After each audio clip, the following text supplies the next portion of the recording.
Hi guys, welcome back sa ating channel. Mag-unboxing po tayo ngayon ng caramel marble na in-order ko. Ang purpose ko po, kaya ako nag-unboxing kasi minsan nag-acclimatize din ang mga plant. Kahit sabihin ng binili ko din dito sa kapareho kong lugar. Tulad dito sa Mindanao, ako ngayon nasa Jensan.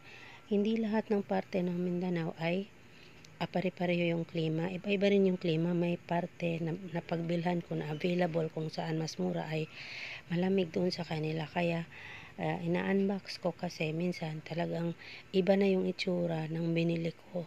Compare mo doon sa yung ngayon na tulad nung may binili akong Pink Princess.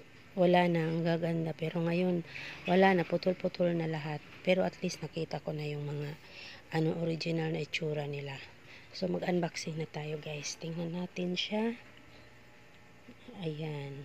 So kung makikita mo, parang may pagka-yellow. Pero para siyang may pagka-yellow. Ayan. Tingnan natin. Paunti-unti. Wow, maganda po siya guys.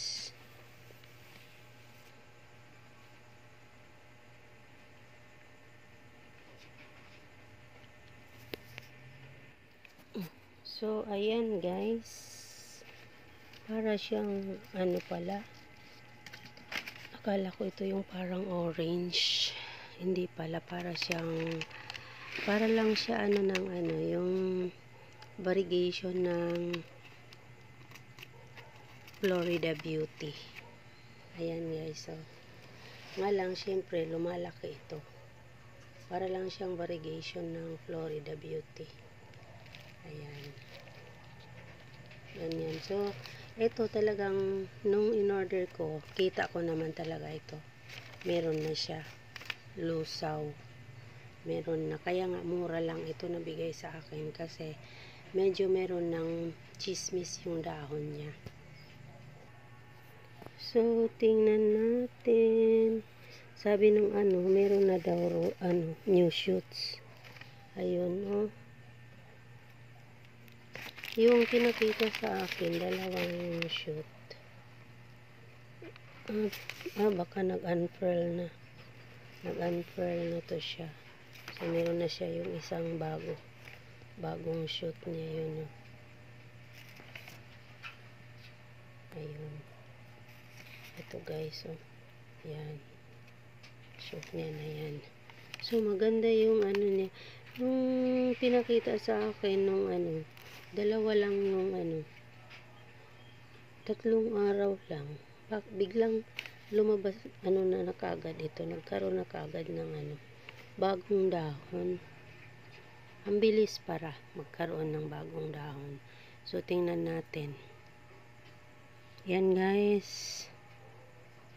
Worth it naman.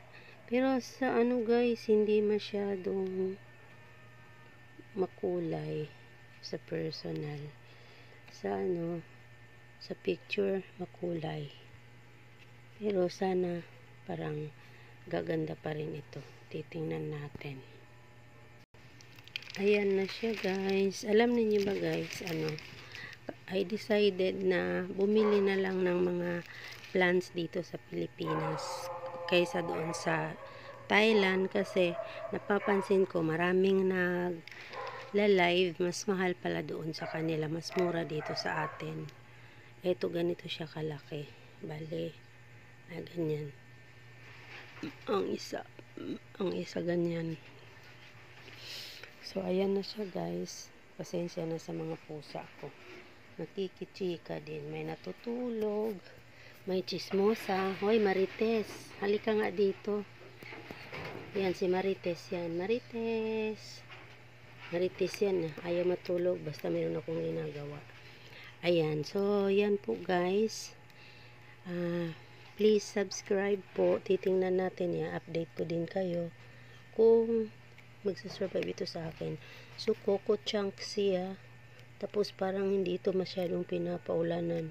Kasi, hindi siya masyadong matubig. lusawin daw ito. Hindi ko lang talaga sure. Pero lusawin daw, sabi. So, hanggang dito na lang. So, bibigyan ko kayo ng update kung kumusta na si Miss Caramel Marble ko. Thank you for watching. Please subscribe sa ating channel, Plantiarium. Comments po, and please hit the like button and subscribe again. God bless po. Ako nga pala ang inyong plantita from Mindanao, Sarangani Province, Philippines. Thank you for watching. Bye. God bless you all.